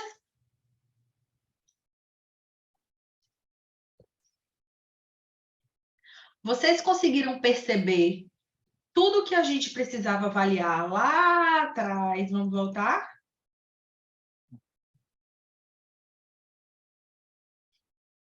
Vocês conseguiram perceber que a gente conseguiu avaliar esses aspectos?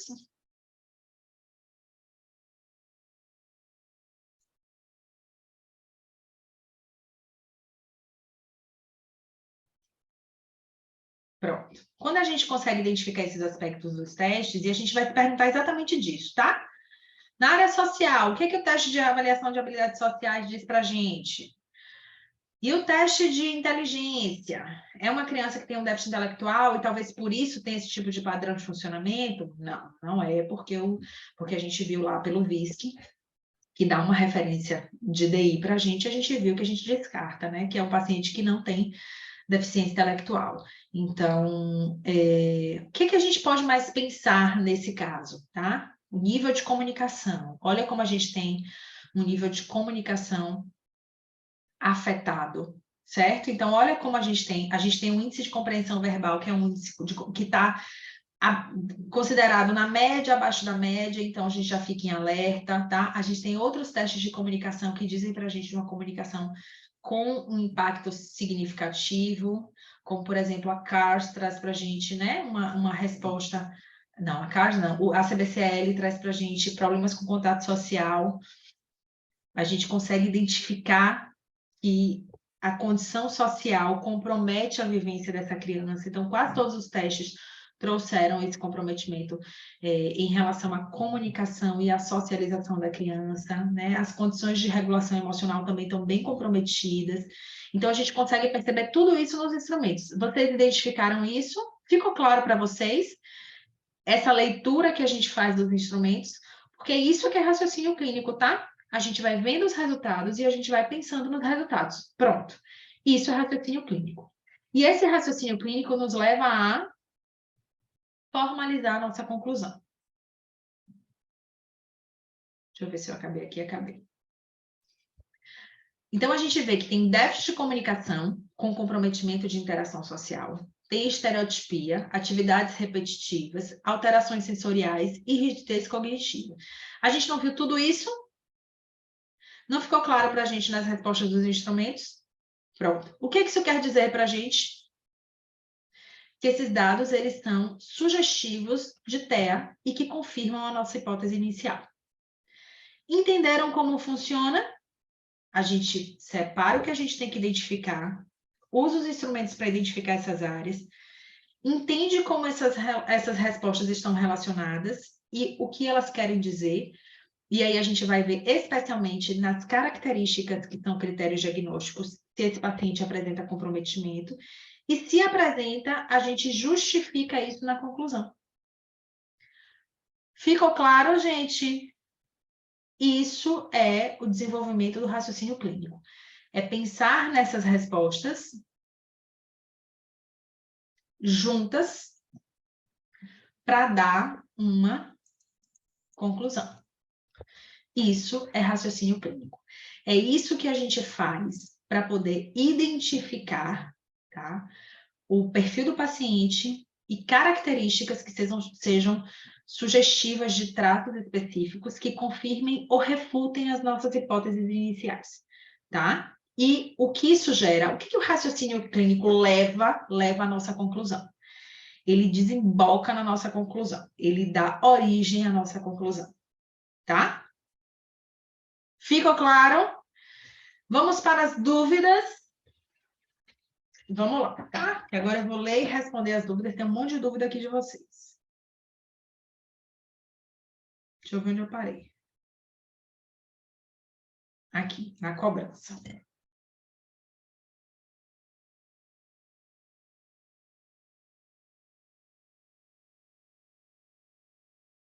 Você vai disponibilizar esses slides, eu vou disponibilizar dentro da plataforma, tá? Do Descomplicando 2, junto com os 2 dias de webinar. Quem estiver no Descomplicando 2 vai ter acesso à gravação do webinar de ontem e de hoje, pelo período de 6 meses, e esse material que a gente produziu de slides, tá certo? Valor parcelado tem juros, aí tem que ver lá na plataforma, tá? Clica aí, meninas. Os meninos colocaram um link para vocês. É só clicar que vocês têm todas as informações de pagamento, dos que são os testes, tá? De como vai ser, quando vai ser, tudo direitinho, tá lá no site. Estarei no Descomplicando. Se você comprou Descomplicando, amei! Vamos nessa. Só, gente, lembrem que as 20 primeiras pessoas vão estar comigo na imersão também, tá? Vão ganhar a imersão. Então, quem quer a imersão, corre para comprar, porque são vagas limitadas. O webinar vai estar disponível, sim, os slides também, tá? Para quem comprar o curso. Deixa eu ver o que mais. Como corrigir o CBCL? Tem algum programa? Tem um programa, tá? Existe um programa de correção do CBCL. Nunca corrigi pelo programa, eu não tenho a licença do programa. Você compra a licença, aí você coloca os dados e a correção é informatizada. Eu não tenho a licença, eu faço correção manual.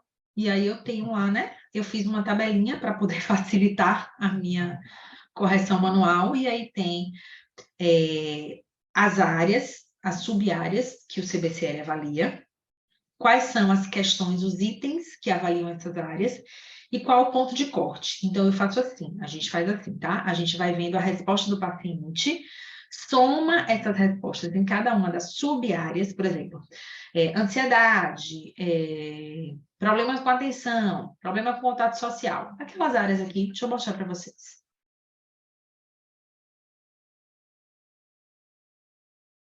Pronto, tá vendo?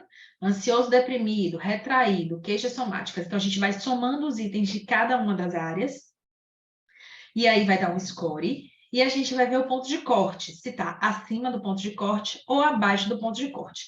Acima do ponto de corte é problema, é nível de comprometimento, ou seja, essa área é uma área que o paciente apresenta um déficit, um comprometimento maior. Abaixo do ponto de corte está dentro da média, não precisa preocupar, certo?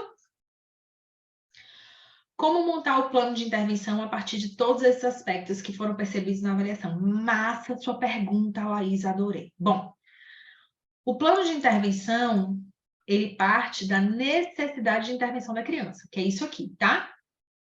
Se é uma criança com TEA, e dentro do TEA a gente tem um espectro enorme. Uma das coisas mais difíceis de avaliação de TEA, por isso que a gente usa baterias e instrumentos específicos, é que a gente tem um espectro muito grande.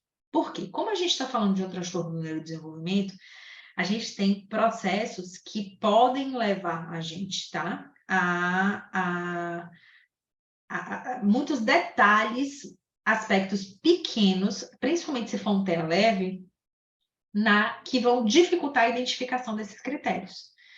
Então, a gente precisa ter muito entendimento de quais são esses critérios, de quais são essas questões que precisam ser avaliadas, e a gente precisa perceber, dentro desse espectro, o que é que o paciente apresenta de significativo que demanda uma intervenção pontual específica, tá? Então, a gente vai fazer um plano de intervenção para o transtorno do espectro autista, ou seja, para o transtorno do neurodesenvolvimento, uma criança que tem o seu cérebro com desenvolvimento atípico. O que isso quer dizer?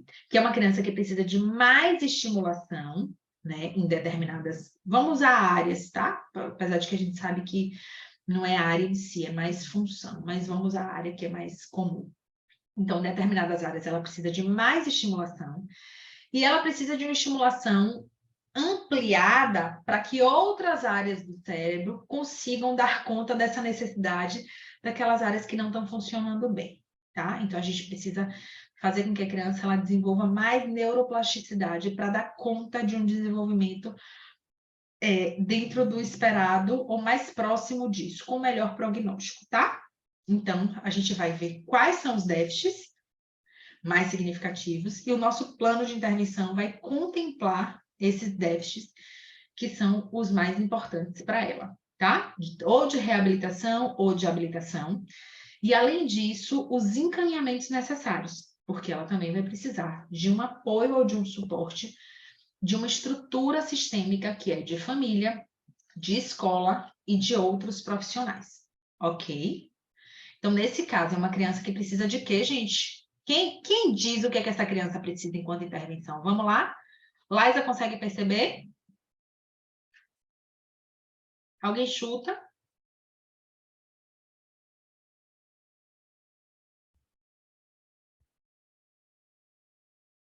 Vamos lá, vamos lá, vamos lá. A gente precisa de fono. Todo mundo identifica que a gente precisa de fono. E aí, no fono, a gente vai precisar de algo que a gente chama de avaliação do processamento auditivo central, para ver se essa criança, essa criança está em relação ao processamento auditivo central. Como é que ela está captando as informações do ambiente, processando essas informações no cérebro dela, tá? Além disso, a gente vai precisar também a gente tem alteração sensorial, então a gente encaminha para TO, terapia ocupacional, tá? E a gente vai precisar também trabalhar com o sistema dessa família, o sistema dessa criança familiar, ok? Além da condição escolar também, porque ela traz impacto de desempenho relacionado a funcionamento escolar, né? Como ela funciona dentro do sistema escolar. Então, a gente vai precisar de intervenção de ambiente escolar também. Quantas sessões nessa avaliação? Sessão de avaliação psicodiagnóstica geralmente são de 10 a 12 encontros. Esses encontros acontecem de 1 a 2 vezes na semana. As sessões elas são intercaladas com a aplicação de teste e uso de recurso, para não ficar muito cansativo, para a criança não ficar resistente, para ficar mais leve, mais lúdico para ela, tá? E a gente planeja a nossa bateria com antecedência para que a gente consiga fazer uma bateria que seja funcional e que consiga dar conta das necessidades que a gente tem de avaliação. Comprou, todo mundo que comprou. Olha, eu acho que esses 20 já acabaram, viu? Tem tanta gente aqui dizendo que já comprou. Ainda tem, meninos, restam poucas vagas. Ó, gente, ainda tem, viu, vaga para imersão. Quero ver todo mundo na imersão também comigo, tá? Tem alguma dessas aulas que você ensina a correção do CBCL? Tem Tem no Descomplicando 1, eu acho que tem uma aula de CBCL, né, gente? Meninos, vocês lembram? Eu não vou me lembrar, não, mas eu acho que tem. Ah, tem o Pronto, tem o webinar passado que eu fiz para o lançamento do Descomplicando 1. Tem um estudo de caso com a aplicação de CBCL, ensinando a correção de CBCL. Está lá no Descomplicando 1. Quem comprar o Descomplicando 2 até amanhã vai ganhar o acesso que tem lá o webinar, os 2 webinars, tá? Webinários, tá certo? Vanessa está aqui dizendo psicoterapia, é uma criança que vai precisar de atendimento psicoterápico, é uma criança que vai precisar de reabilitação também, fono, sim, TO, pronto, Lu está dizendo que precisa ir. Beijo, Lu, adorei ter você aqui, viu? Beijão. Dúvidas?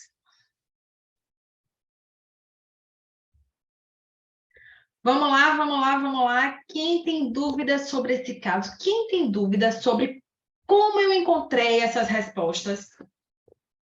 Lídia, CBCL foi a escala que diz usar para tudo também. As escalas que eu uso para tudo, tá? CBCL, que é uma escala de avaliação de comportamento, e SSRS, são escalas que eu uso para tudo. Para todos os casos com suspeita de autismo, eu uso a CARS ou a SRS-2, tá? Então, beijo, Mi. Até mais. Até a mentoria. Então, são esses instrumentos que eu mais uso dentro da minha prática clínica.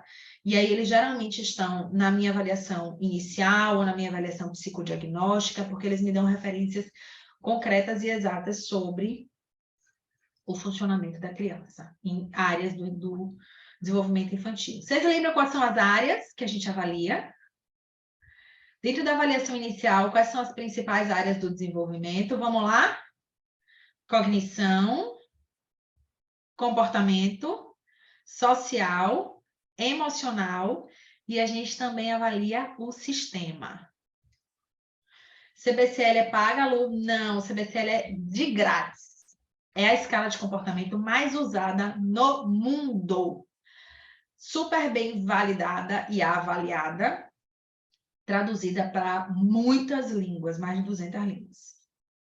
Vai disponibilizar os instrumentos e o que eles avaliam. No Descomplicando 2, a gente vai disponibilizar a CARS, porque ela é de grátis, tá liberada na internet, então a gente vai fazer a disponibilidade do material. Mas a SRS-2, que é a escala de responsividade social, eu vou apresentar para vocês, tá? Vou mostrar para vocês os formulários, vou ensinar como é que corrige, como é a correção informatizada, como é a correção manual. Vou falar sobre o instrumento, mas eu não vou disponibilizar porque ela é comprada, mais cara do que o curso. Patrícia está dizendo que comprou. Que bom, Pati! Vamos comigo! Vejo vocês no Descomplicando 2, dia 17. Como consigo o quê, Lídia? A CBCL está na internet. Você lembra que quando a gente pega um instrumento de internet, tá? A gente precisa pegar os artigos que referenciem a aplicação, e aqui tem a normatização do instrumento, tá? Aplicação, correção e interpretação. Então, não adianta só eu ter o teste ou a escala. Eu preciso ter também o artigo que ensine sobre o uso e manejo dessa escala, tá? Então, vamos lá. Os artigos. Se você tiver em algum grupo, né? Até o grupo de lá do... O grupo daqui do webinar, fala comigo que amanhã eu mando a escala, tá? Eu vou abrir o grupo hoje para que vocês possam tirar dúvidas sobre o Descomplicando. E aí, vocês me solicitam para mim que eu mando para vocês o CBCL, tá? Denver não é liberada na internet. O Denver é uma escala paga. Maria Helena está dizendo que aprendeu muito. Obrigada, Maria Helena, pela sua presença, por estar com a gente hoje, ontem e hoje. Eu espero que você tenha realmente conseguido absorver o máximo que a gente estava passando aqui, tá? Laísa, FE é paga, tá? A EFE é paga também. É paga, não, comercializada. Então, a gente compra na internet, certo? O que mais? Dúvidas? Quero ver todo mundo comigo no Descomplicando. Quero ver todo mundo comigo na imersão. Vão ser 2 encontros incríveis. Eu tenho certeza, tá, que vocês vão amar, que vocês vão aprender instrumentos que vão ser muito úteis na prática de vocês, que vão ajudar vocês a se sentirem mais seguros na avaliação psicológica. Lembrem que é um curso para psicólogos. Então, quem não é psicólogo, né, não pode fazer o curso, porque é um curso restrito para psicólogo. Lembrem disso, tá? E a gente vai estar discutindo sobre avaliação psicológica infantil nesses encontros e em muitos outros encontros. Mas por hoje é o que temos, né? A gente vai fechar o ano com o Descomplicando, a gente não vai abrir outro curso esse ano. Então, corre para poder estar com a gente no Descomplicando, que é um curso incrível, né? Quem participou do Descomplicando 1? Tem alguém aqui que está no Descomplicando 1 para contar para a gente como é que foi o curso? Foi um curso incrível, a gente conseguiu ver 2 escalas super importantes. Denver 2, gente, é uma escala de marcos de desenvolvimento que eu amo, que ela é complexa, não é uma escala tão simples, né? Quem está no Descomplicando 1, ou quem comprou o Descomplicando 2, que vai ter acesso ao Descomplicando 1, vai ver como é uma escala que ela é complexa, mas a complexidade dela é da gente só aprender. Quando a gente aprende a aplicação e a correção, a gente vê como ela é simples, tá? Ela é complexa só até a gente aprender, a gente entender como é o uso dela. A Adriana está dizendo que tá, mas que precisa estudar. Olha, Adriana, você estude, viu? Que está na hora de você começar a fazer a avaliação para eu poder indicar paciente, pelo amor de Deus. A gente vai fazer uma rede massa. Eu quero ver se até o final do ano eu fecho com vocês uma rede de profissionais, tá? Que já estão trabalhando com avaliação, que estão nos cursos, que estão trabalhando com avaliação, para que a gente consiga fazer esse network e indicar mesmo, não só discutir casos, eu quero ver se a gente faz um grupo fechado para isso, mas também para começar a indicar profissionais. Indica um site seguro para a compra da EFE. Eu não sei onde foi que eu comprei a minha, mas tem um monte de site que vende. Valor do Conhecimento, eu acho que vende a FE. Eu não sei se é porque tem que ver de onde é que ela é, né? Não sei se é na Pearson. Vende. Não sei qual é o site, não, mas coloca aqui o site que você achou que eu lhe digo se é seguro ou se não é seguro. Os sites de editoras são seguros, você pode comprar qualquer um deles. E tem o Booktoy, eu gosto, acho que é Booktoy o nome, que eu gosto, já comprei muita coisa lá, muito teste lá. Tem o Valor do Conhecimento, que é muito bom também, dá para você comprar. Obrigada, Lu. Mesmo já terminando a minha formação em avaliação psicológica, você agregou muito. Próximo ano quero fazer esse curso com você. Jéssica, eu vou amar ter você comigo, tá? Vou amar ter você na imersão comigo em janeiro. E vai ser um encontro com certeza muito, muito fantástico. Estou no Descomplicando 1 e já estou no 2 porque é muito bom. Oh, Dani, que bom. Estou aprendendo muito e me sentindo mais segura nos atendimentos. Lu é maravilhosa. A Booktoy é isso mesmo. Isso mesmo, Dani, Denise, na Booktoy. Dani, é um prazer enorme ter você comigo nos grupos, tá? É um prazer enorme ter você como minha aluna. E eu tenho certeza que a gente vai cada vez mais estreitando essas relações e aprendendo uma com a outra, tá? Porque eu também aprendo muito com vocês. Ok, meninos e meninas. Alguém tem mais alguma dúvida? Bom, corre para vocês comprarem o Descomplicando 2 com os brindes maravilhosos que a gente tem, né? Que são os bônus que a gente está dando para vocês, especialmente para quem está aqui, tá? Para quem está no nosso... Quem participou desse webinar. Não esqueçam de assinar a lista para ter acesso ao certificado, para ganhar o certificado do webinar, que é um certificado de 4 horas, tá? Quem quiser vir para o Descomplicando comigo, compra rápido, compra logo, para a gente poder estar junto também na imersão. Faltam 5 vagas, os meninos estão mandando mensagem aqui dizendo que faltam 5 vagas para fechar a imersão, tá? E claro que eu quero ter vocês comigo na imersão também, mas eu quero ter vocês comigo o tempo todo, né? Colado o tempo todo. Então, vamos correr para poder ganhar a imersão de grátis, tá? A lista, os meninos já mandaram. Manda aí de novo, meninos, a lista para Dani assinar. A imersão vai ser um curso que a gente vai fazer em janeiro, é um curso bem grande, tá? A gente ainda não tem o valor do curso, a gente ainda está fazendo uma análise de valor mesmo do curso, mas não vai ser um curso barato, tá? Eu já digo isso, e quem ganhar vai estar ganhando um presentão. Isso aí eu garanto, porque vai ser um curso realmente com valor mais alto, e vocês vão estar ganhando esse curso 0800 como bônus. Olha que incrível! E que incrível, me disseram, vamos oferecer alguma coisa de Natal, pronto. Tem que ser a imersão. A imersão é um presentaço. Se eu posso hoje dar um presentão para vocês, é essa imersão. Para fazer vocês realmente vivenciarem a prática comigo do início ao fim. E o Descomplicando vai trazer para vocês essa noção de uso de instrumento que é super necessário, né? Para que a gente consiga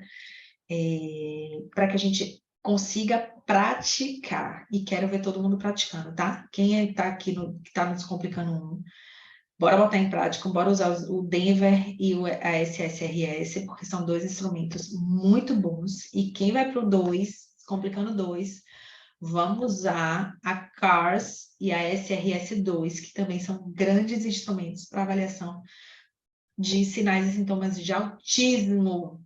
Quero ver todo mundo avaliando o transtorno de neurodesenvolvimento, viu? Todo mundo. Quem me disser que não sabe avaliar transtorno de neurodesenvolvimento, eu não sei o que é que eu faço.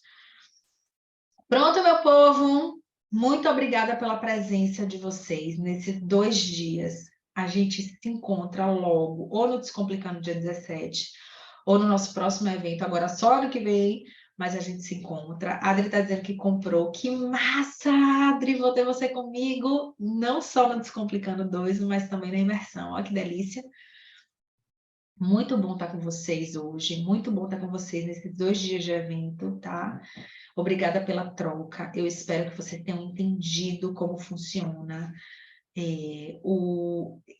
todo o processo de estruturação de raciocínio clínico, que é a leitura dos resultados, a interpretação e a conexão dos resultados dos instrumentos, e que vocês tenham entendido melhor como colocar isso dentro de um laudo a partir da construção da conclusão, tá? Um beijo e eu encontro vocês dia 17. Quem vai estar comigo no Descomplicando 2, eu vejo vocês lá, tá certo? Beijo!